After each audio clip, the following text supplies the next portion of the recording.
Hello everyone. उम्मीद है आप सब अच्छे होंगे। तो आज मैं आपके लिए लेके आया हूँ जो जेएसएससी सीजीएल का पेपर 2 का लैंग्वेज इंग्लिश है, उसका एमसीक्यू का सेट नंबर 2। सेट 1 पहले ही आ चुका है, तो आप अगर देखने को इच्छुक हैं तो जाके प्लेलिस्ट में देख सकते हैं। तो चलिए शुरू करते हैं बिना किसी टाइम लॉस के।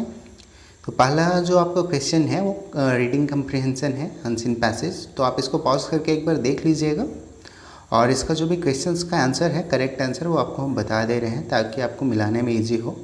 तो फर्स्ट क्वेश्चन आपका, which of the following statement is correct with respect to the passage. तो first and fourth both are correct, so option B will be the right answer. Question number 2, how has the performance of Indian women boxer impacted the visibility of women's boxing in India? तो ये answer हो जाएगा gained glowing visibility. Option B will be the correct answer. Question number 3, who is considered the ultimate icon of Indian boxing and brought relevance to women's boxing in India? तो कौन है वो? Mary Kom. Question number 4, what tone does the passage convey regarding the current state of women's boxing in India? तो optimistic रहा है according to passage. Question number 5, according to the passage, what is the main theme regarding women's boxing in India? तो main theme according to passage क्या होगा? The success and growing prominence of women's boxing in India. Alright, question number 6, What is the significance of the title of the novel Fasting and Feasting? तो ये आपका जो novel है उससे start हो गया, पैसेज का क्वेश्चन ख़त्म। तो क्या सिग्निफिकेंस है जो नोवेल का टाइटल है जो फास्टिंग फेस्टिंग है, उसका क्या, अनीता देसाई के द्वारा लिखा गया है, उसका टाइटल का क्या सिग्निफिकेंस है? तो सिग्निफिकेंस है, it symbolises the struggle and sacrifices faced by the character. जो भी स्ट्रगल और सेक्रीफाइस है, पार्ट 1 और पार्ट 2 अगर आप पढ़े होंगे फास्टिंग एंड फेस्टिंग तो उससे रिलेट कर पाएंगे। Question number 7, which award did the old man and the sea own? तो ये जो old man and the sea जो है नोवेल, वो कौन सा अवार्ड जीता है? तो पुलित्ज़र अवार्ड है, उसको जीता है ये। Question number 8, the central conflict in Raman and Daisy relationship in the novel the painter of sine. एक नोवेल जो है the painter of sine R.K. Narayan के द्वारा लिखा गया, जिसका जो सिटी का नाम मालगुडी डेज है। तो क्या हो जाएगा इसका आंसर? क्या कन्फ्लिक्ट होता है? आइडियोलॉजिकल डिफरेंसेस, दोनों का जो आइडियोलॉजी होता है सोचने का, वो डिफरेंस होता है। क्वेश्चन नंबर 9 के according, in which act does Faustus begin to regret his choice? वो जो डॉक्टर फास्टस एक जो है ड्रामा है, उसमें कौन सा जो एक्ट होता है उसमें वो रिग्रेट होता है, जो भी चॉइस होता है ना, लाइक अपना 24 साल का जो चूज करता है, अपना ट्रेड करता है अपना आत्मा का, तो कौन सा एक्ट में वो रिग्रेट होता है उसको? तो एक्ट 1 में ही उसको रिग्रेट होता है, उसके बाद स्टोरी स्टार्ट होता है। Question number 10, who says the line On wonder how many godly creatures are there and how? तो ये जो आपका है द टेम्पेस्ट है, उससे इसका लाइन है, तो वो फर्डिनेंड जो होता है वो बोलता है इस लाइन को। क्वेश्चन नंबर 11 के according, what is the major scene that haunts the whisky priest in the novel the power of the glory? जो पावर ऑफ द ग्लोरी जो नोवेल है, उसमें जो विस्की प्रिस्ट होता है उसको कौन सा अपना एक पाप होता है, सबसे बड़ा पाप, वो like through out the novel उसको पीछा करते रहता है उसको। तो एडल्ट्री है, लाइक वो क्या होता है कि वो प्रिस्ट होता है, प्रिस्ट को है सो लाइक शादी नहीं कर सकता है, लेकिन वो क्या होता है कि शादी भी किए हुए रहता है और उसकी एक बेटी भी होती है। क्वेश्चन नंबर 12 के according, what does Arun ultimately earn for the USA in the novel fasting and feasting? जो उसको क्या चीज़ का कमी महसूस होता है फास्टिंग एंड फेस्टिंग में? तो जो USA में उसको इमोशनल कनेक्शन फील नहीं होता है, जो इंडिया में जिस तरह से इमोशनल कनेक्शन है ना, लोग फैमिली एक दूसरे से कनेक्ट होते हैं, तो वो चीज़ वो उसको मिस करता है वहाँ पे। क्वेश्चन नंबर 13 के according, what is the main theme of the novel the old man and the sea? Ernest Hemingway के द्वारा लिखा गया है the old man and the sea, तो उसका मेन थीम क्या है? तो अगर थीम की तरफ आप जाओगे तो आप throughout the novel perseverance and resilience, वो मछली एक पकड़ता है, ठीक है। तो question number 14, doctor Faustus was written in which century. तो जो डॉक्टर फॉस्टस है ऐसा माना जाता है कि वो 16th सेंचुरी में है। Question number 15, who is the author of the novel the power of the glory. तो कौन है इसका author? The power and the glory जो है नोवेल, उसका ऑथर है आपका Graham Greene. Okay. Question number 16, what is the primary setting of the play the tempest. जो टेम्पेस्ट जो है उसका सेटिंग क्या है? तो वो तो एक आइलैंड में होता है जहाँ प्रोस्पेरो रहता है, अपना मैजिक सीखते रहता है। तो आइलैंड में ही इसका मेन जितना भी कहानी है वहीं पे है। तो मेन सेटिंग है इसका island. Question number 17, what role the Shastri play in Raman's life on the novel painter of the sign. जो painter of the sign novel है उसमें शास्त्री जो उसका दोस्त होता है वो कौन सा रोल प्ले करता है? तो वो रमन का मेंटर होता है। रमन के पास कुछ भी होता है तो वो उसको गाइड करते रहता है कि this is right, this is wrong, you should do this, you should do that. तो वो एक तरह का मेंटर होता है शास्त्री उसका। Question number 18, which god is associated with the sea in the play the tempest. जो टेम्पेस्ट है कौन सा गॉड है जो एसोसिएटेड है इसमें समुद्र से? तो द नेपच्यून जो होता है वो नेपच्यून गॉड उससे एसोसिएटेड है। Question number 19, which part of the novel fasting feasting explore the contrasting value of consumerism and materialism. तो आप अगर पार्ट 2 आते हैं ना नोवेल में, तो वो जो अमेरिका का स्टोरी है उसमें कंज्यूमरिज्म एंड मटेरियलिज्म के बारे में बताता है। जो वहाँ पे होते हैं बहुत ज़्यादा फ्रिज में सामान पड़ा हुआ फिर भी सामान पे सामान लेके आ रहे हैं स्टोर से। तो पार्ट 2 में आपको देखने को मिलेगा ये। तो क्वेश्चन नंबर 20 के according, what is the central conflict in the novel the old man and the sea. तो इसका जो कन्फ्लिक्ट क्या है? तो मैन वर्सेस नेचर है इसमें। क्वेश्चन नंबर 21 के according, what does Santiago call the marlin throughout the novel. तो जो मछली पकड़ता है ना वो मर्लिन मछली होती है। तो सैंटियागो जब वापस आते रहता है तो उसको थ्रू आउट द नोवेल क्या उसको बुलाता है? तो वो उस मछली को, जो मर्लिन मछली होती है, उसको ब्रदर करके बुलाता है। अब ये जो क्वेश्चन है 22 to 26, इसमें आपको फिलिंग द ब्लैंक्स है अकॉर्डिंग टू ऑप्शन। जो भी सूटेबल ऑप्शन है वो आपको फिल करना है। तो फर्स्ट हो जाएगा, देख लीजिए। As she started her lecture, Priya was aware that people were listening to him quite smoothly होगा। And then things seemed to be going quite well। उसके बाद क्या होता है? Wherever halfway through the talk, she saw her friend Shikha look through his Paul Sunita, roll her eyes and whisper in her ear। Priya immediately हो जाएगा इसका option.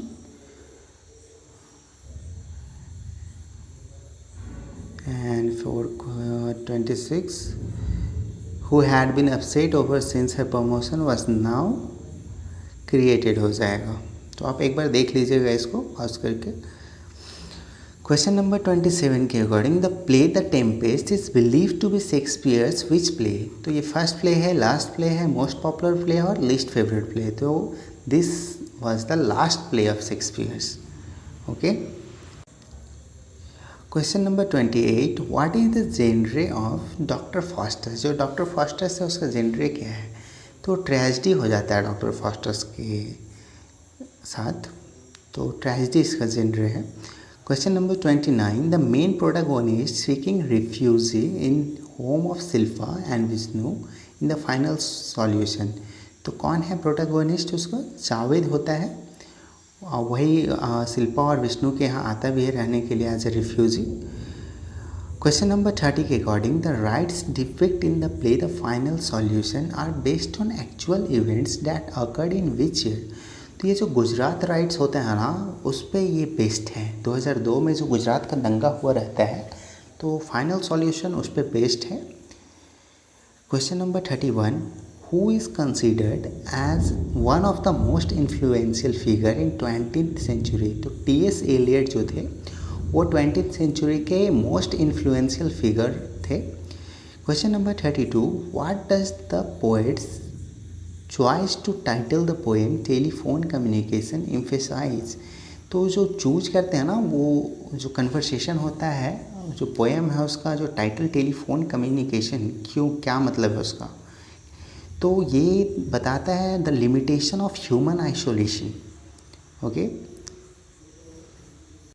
तो अब बढ़ते हैं क्वेश्चन नंबर 33 की तरफ। Which city is famous for its temples and poets in the poem a river. तो मदुरई है, मदुरई शहर के बारे में ही है, ऐसे बताया नहीं गया है, बट जिस रिवर के बारे में वो बताते हैं वो मदुरई में ही है। And question 34, how many children does the lady have in story a snake in the grass. तो कितना चिल्ड्रेन होता है, 4 चिल्ड्रेन होता है उसमें। Question number 35, what did Kiran find on Neelkantha's box in the novel the castaway. तो जो कास्टअवे का स्टोरी है, नोवेल नहीं है एक्चुअली, तो कास्टअवे में जो शॉर्ट स्टोरी है उसमें नीलकंठा का जो बॉक्स होता है नीलकांत का, उसमें क्या मिलता है, तो उसको इंक स्टैंड होता है जो कि उसका भाई का वो लाया होता है कोलकाता से, शरद का, तो वो उसमें होता है। Question number 36, protagonist of the story the man of the house. कौन होगा, कौन कहानी कहता है, सिल्वियन है, तो he is the protagonist. Question number 37, from which novel is the flood by Kamala Markandaya has been taken from. तो जो द फ्लड है वो कौन सा नोवेल से, एक शॉर्ट स्टोरी है फ्लड, पढ़ना हम लोग को, तो वो कमला मार्कंडे के द्वारा लिखा गया है, तो वो कौन सा नोवेल से लिया गया है। तो एक फेमस नोवेल है the nectar in the sieve, Kamala Markandaya का, आप याद भी रख सकते हैं इसको, तो उससे लिया गया है the flood. Question number 38, what theme does the country of the blind export. तो जो कंट्री ऑफ द ब्लाइंड है वो क्या थीम बताता है, परसेप्शन एंड रियलिटी, सही है, नॉलेज एंड इग्नोरेंस, ये भी सही है, कन्फॉर्मिटी एंड इंडिविजुअलिटी, ये भी सही है, तो all of the above will be the right answer. तो क्वेश्चन नंबर 39 की ओर बढ़ते हैं। Name the collection of stories from where the basement room was taken from. तो कौन सा कलेक्शन ऑफ स्टोरी है जिससे द बेसमेंट रूम जो है स्टोरी लिया गया है। ये लिया गया है आपका 21 स्टोरीज, जो कि एक स्टोरी का कलेक्शन है, उससे लिया गया है ये। क्वेश्चन नंबर 40 की तरफ बढ़ते हैं। In which mountain range does Nunez stumble upon the country of the blind. तो एक एंटिस माउंटेन के बारे में बताया गया स्टोरी में, वहाँ से वो गिरता है और द कंट्री ऑफ ब्लाइंड में पहुँच जाता है, जो कि माना जाता है कि मिथ है, लेकिन इसको रियलिटी में देखने को मिलता है वो। Question number 41, Graham Greene was known for his work in which genre. तो ग्राहम ग्रीन को जनरली किस तरह का वर्क करने के लिए, किस जेनरे का वर्क करने के लिए जाना जाता है। तो ग्राहम ग्रीन को जनरली रोमांस एंड फैंटेसी से रिलेटेड वर्क के लिए जाना जाता है। Question number 42, find out the error in the given option. तो एरर आप फाइंड करना है। There were having a birthday party at home next week. Next week का बात कर रहा है और यहाँ वेयर का बात कर रहा है, जो कि पास्ट का है, तो ये आपका सही हो जाएगा, क्योंकि वर यहाँ पे नहीं होगा, विल हो सकता है। Question number 43, find out the error. तो इसमें भी एरर फाइंड करना है। The first task is provided sufficient arable land to the disposed torment. तो the first task is provided, करवाया गया, ये नहीं होगा, द फर्स्ट टास्क प्रोवाइड हो सकता है, प्रोवाइड्स। क्वेश्चन नंबर 44, तो इसमें आपका जो इनकरेक्टली स्पेल्ड वर्ड है ना, वो आपका छांटना है। तो यूनिशन सही है, ओकेजन भी सही है, वेहेमेंस भी सही है। तो लिएजम जो लिखा गया है ना, वो गलत है, उसका स्पेलिंग LIAISON होता है। इसका मीनिंग होता है कम्युनिकेशन बिटवीन 2 और मोर पीपल और ग्रुप्स दैट वर्क टुगेदर। और वो एक और मीनिंग होता है सीक्रेट अफेयर बोल सकते हैं, और सीक्रेट फिजिकल रिलेशनशिप भी बोल सकते हैं। Question number 45, change the given sentence into passive voice. तो the gymnast had not done their pushups. तो ये आपका एक्टिव में है, इसको पैसिव में चेंज करना है। There pushups had been not done, ये हो जाएगा पैसिव इसका। Question number 46, change the given, ये भी पैसेज में, एक्टिव से पैसेज में देखना है।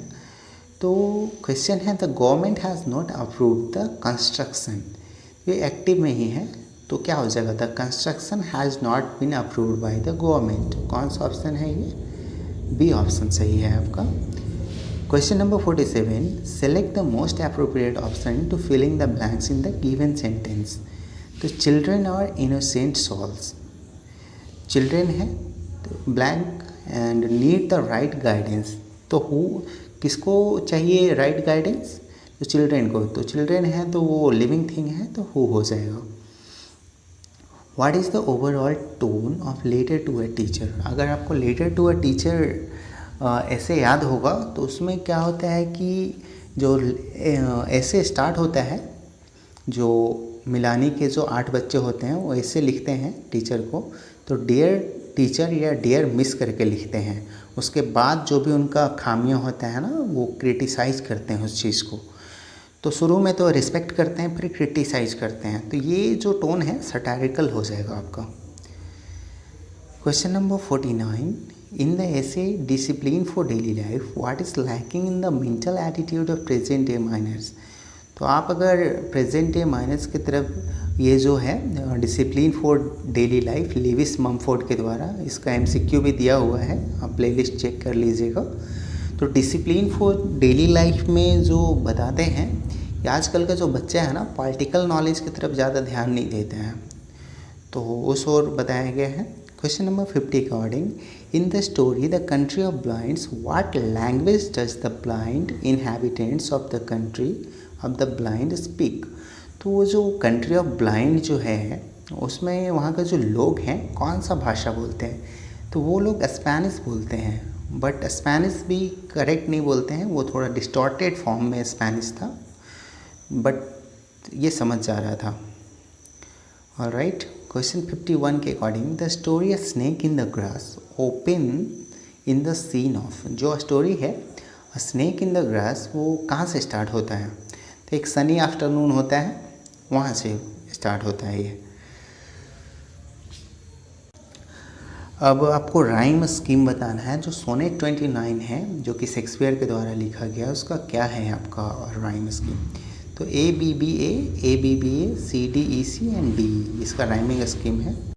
चलिए क्वेश्चन नंबर 53 के ओर बढ़ते हैं। How many lines are on the poem my heart sleeps up, my heart sleeps up, और एक और इसका टाइटल है रेनबो। तो इसका कितना लाइन है इसमें, छोटा सा पोएम है, 9 लाइन ही है उसमें।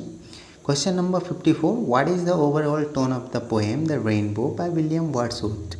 अभी ऊपर 9 लाइन का पोएम इसी का बात हो रहा था, तो ये एक्चुअली रेफरेंस के बारे में टोन है इसका, लाइक वो बचपन से लेके अभी तक अपना बताता है, बचपन में भी वो रेनबो देखा था, उसको हमेशा पसंद है, वो लास्ट तक बताता है कि अगर मैं मरना पसंद करूँगा अगर ये ना हो तो इस तरह का बात है, तो रेफरेंस टोन है उसका।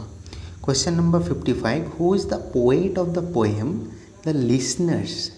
तो अगर आपको याद होगा द लिसनर्स पोएम, तो उसका कौन है poet, Walter de la Mare, ये इसका पोएट है। Question number 56, with which religious movement was Cardinal Newman associated with.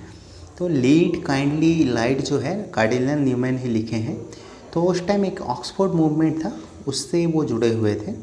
Question number 57, what does the speaker describe as a splendour on the 4th line of the poem the splendour fall. ये जो splendour falls the splendour poem है उसमें जो Splendor का meaning क्या है, तो Splendor का मीनिंग होता है लाइक फॉलिंग लाइट। वो एक्चुअली स्प्लेंडर मतलब जो शाम का समय होता है उसका लाइक पोएम में स्प्लेंडर फॉल्स में बताया गया है। वो जो कैसल होता है उस पर पड़ता है, बहुत अच्छे तरीके से बताया गया है इसको। Question number 58, which literary device is used in the thou was not born for death immortal bird. कल में भी ये सेट में आया है, तो ये जो आर्ट टू नाइट एंगल है उसका लाइन है, thou was not born for death immortal, तो ये एक तरह का मेटाफर है। Right, which natural element is associated with nightingale song. तो उसमें एक्चुअली एयर एक नेचुरल एलिमेंट की तरह यूज़ किया गया है नाइटिंगेल सॉन्ग में। क्वेश्चन नंबर 60 के according which literary movement does the hollow man belongs to. तो एक मॉडर्निज़्म है, उससे रिलेटेड है, एक्चुअली मॉडर्निज़्म का टाइम था।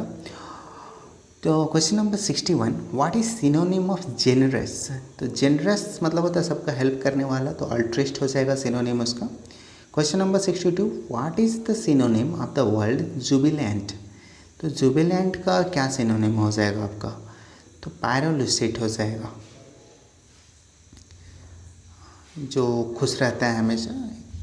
पैरोलुसिट नहीं, एक्चुअली खुश, जुबिलेंट मतलब अच्छा मूड में रहने, एक्सल्टेंट हो जाएगा इसका, ये आपका नहीं होगा, ये सही आंसर होगा। Question number 63 what is the antonym. Callus मतलब जो लड़ाई झगड़ा करने वाला है, जो लाइक निश्चित ना हो, एक्चुअली कैलस मतलब होता है, तो इसका आपका एंटो सर्टेनिटी हो जाएगा जो फिक्स हो। Question number 64 what is the antonym of the word Nadir. Nadir का मतलब हो जाता है आपका वर्स्ट टाइम और लोवेस्ट पॉइंट बोल सकते हैं, नादिर पॉइंट। तो इसका जेनिथ हो जाएगा, जेनिथ मतलब ऑब्वियस बात है जो अपर पॉइंट होगा, हाईएस्ट पॉइंट। क्वेश्चन नंबर 65 ये आपको पैराजम्बल है, तो इसका जो आंसर है आप देख लीजिएगा पास करके, तो आंसर सही आंसर हो जाएगा ACBD। अगेन एक पैराजम्बल ही है, इसका जो आंसर है ADCB, आप देख लीजिएगा पॉज करके। अब क्वेश्चन नंबर 67 फिर से एक्टिव और पैसिव स्टार्ट हुआ है, please come down for breakfast.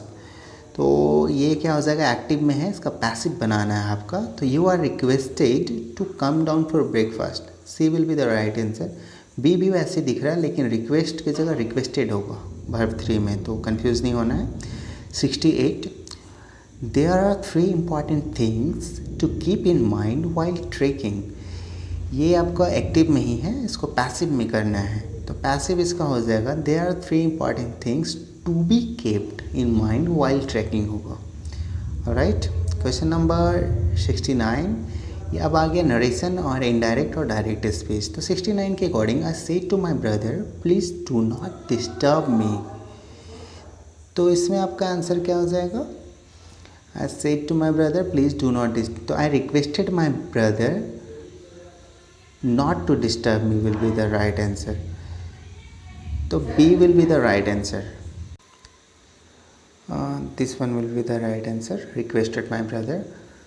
Question number 70. My friend said to me, I'm learning Hindustani music. तो ये आपका है इनडायरेक्ट में, डायरेक्ट में इनडायरेक्ट में इसको बनाना है। तो my friend said to me I am learning Hindustani music, तो ये आपका आंसर क्या हो जाएगा, my friend told me that she is learning, तो नहीं होगा, she was learning Hindustani music. Alright.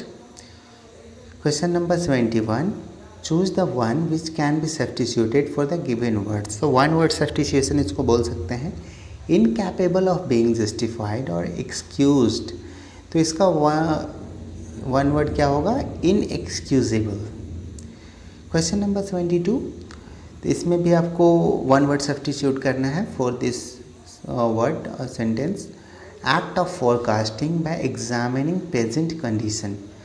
तो इसका क्या हो जाएगा, प्रोग्नोस्टिकेशन हो जाएगा। Question number 73 choose the one which can be best substituted. तो food agrees with one's taste, तो ऐसा फूड जो आपको पसंद है तो पैलेटेबल होगा। राइट। क्वेश्चन नंबर 24 इसमें आपको best express the meaning, EDM जो है वॉक्स द टॉक, उसका आपको बताना है। तो टू डू व्हाट वन से, इसमें आप सेंटेंस देख के भी बता सकते हैं। Our leader does not makes false promise he walks the talk, तो जो वो बोलता है वो करेगा। तो to do what one says. Question number 25 he does not have money to pay back the loan he is in tight corner. तो like उसके पास पैसा नहीं है अपना लोन भरने के लिए, तो उसका स्थिति अच्छा नहीं है, मतलब in a difficult situation will be the right answer. Question number 26 choose the alternative which best express the meaning of idiom. तो इसमें idiom it was getting dark and I was hoping against hope, hoping against hope, ये जो आपका यहाँ पे है idiom, उसका क्या होगा? तो होपिंग इन अ होपलेस सिचुएशन। ओके, ये आंसर होगा। Question number 77, choose the word opposite in meaning. Commencement का अपोजिट क्या होगा? कंक्लूजन हो जाएगा। ऑलराइट, अब 78 के अकॉर्डिंग वैलिड है, उसका अपोजिट क्या होगा? तो वैलिड का जो अपोजिट होगा इलॉजिकल होगा। Question number 29, same meaning synonym है इम्पेरेटिव, तो इसका एसेंशियल हो जाएगा। इम्पेरेटिव मतलब होता है कि जो कि ज़रूरी नहीं हो, तो essential will be the correct. Imperative मतलब जो ज़रूरी है होगा actually. Question 80, choose the word same in the meaning to the given word disparity, तो इसका क्या होगा? डिस्क्रिपेंसी हो जाएगा। Question number 81, select the most appropriate option to substitute the given segment in the given sentence. She is quite capable to do that, तो capable to do that नहीं होगा, she is quite capable of doing that होगा, तो C will be the right answer. Question number 82, find out the error. तो ये जो sentence है, his assistants have and are still doing excellent, तो पढ़ने में भी थोड़ा अजीब लग रहा है। His assistants have and are, तो दो तो इसमें आपका नहीं आ सकता ना, हेल्पिंग वर्ब, तो his assistants have will be the correct answer, इसी में दिक्कत है आपका।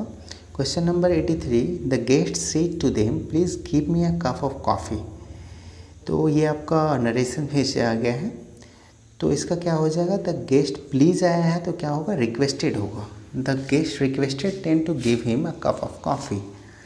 Question number 84, the following question 4 alternatives, तो इसमें आपको जो भी है idiom phrase throw a spanner, इसका क्या हो जाएगा आपका right answer?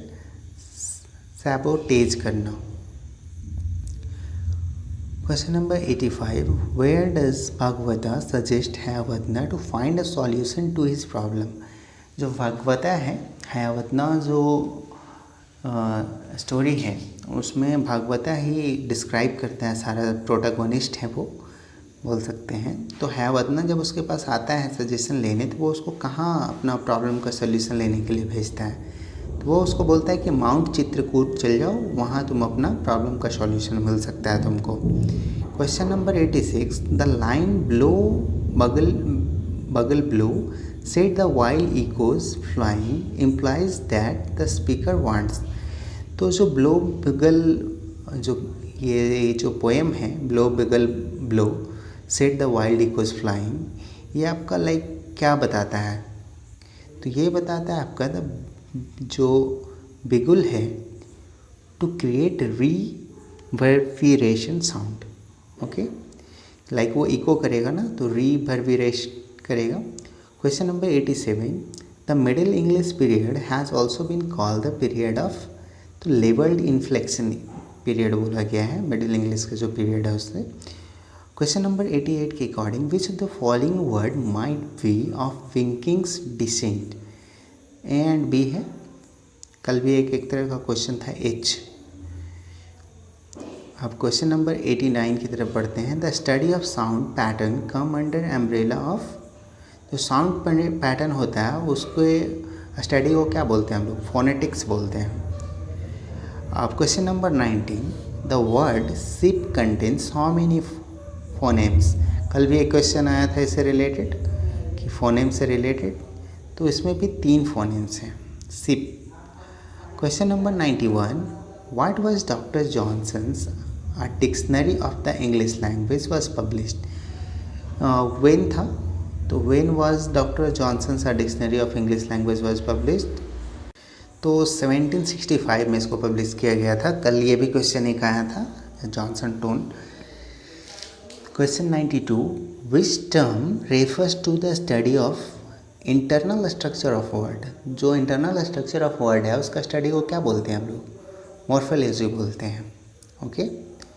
Question number 93, which is not a place of articulation of fricatives. तो कौन सा नहीं है, ग्लोटल नहीं होगा। Alright. Question number 94, what are characterised in articulate term and having relatively little contribution that is an open configuration of vocal tract. तो vowels है, उसका लिटिल कॉन्ट्रीब्यूशन है। एंड क्वेश्चन नंबर 95 के according, which language are as most closely related to modern English. जो modern English है उससे सबसे ज़्यादा क्लोज कौन सा है, तो फ्रिशियन है। फ्रिशियन लैंग्वेज आज भी बोला जाता है, वो सबसे ज़्यादा क्लोज है। क्वेश्चन नंबर 96 के according, in which of the following source is the वैदिक संस्कृत प्रिजर्व्ड। तो वेदास में इसको प्रिजर्व किया गया है।